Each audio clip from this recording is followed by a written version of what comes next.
Now we're going to begin work on the logo.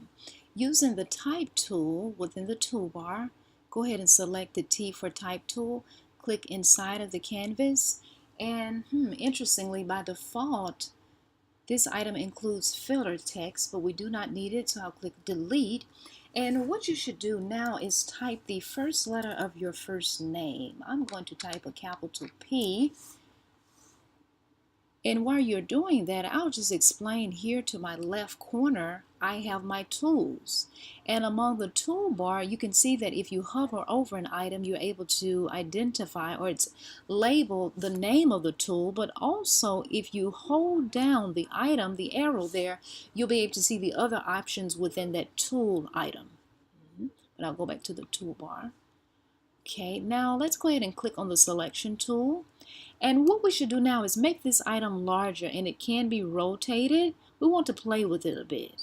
Just make some changes to it, make it look unique. Again, this is a logo.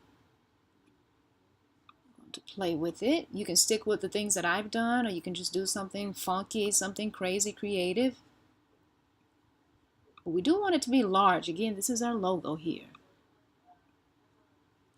All right, I'm going to go ahead and save this item by holding down the Command key in the alphabet S. And now we're going to click back on the type tool.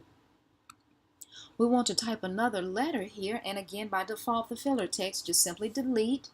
Include the first letter of your last name. So I'm going to type a T, capital T. It could be lowercase, it doesn't matter.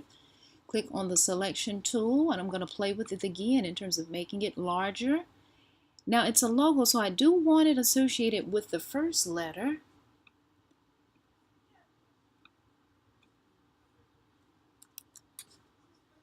But take a few moments to play with that.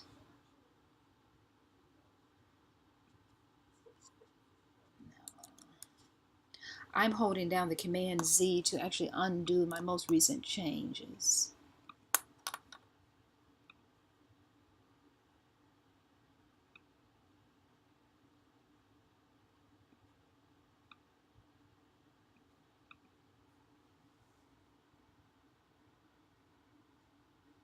Right, once I'm satisfied, I'll go ahead and save it. You should do the same thing.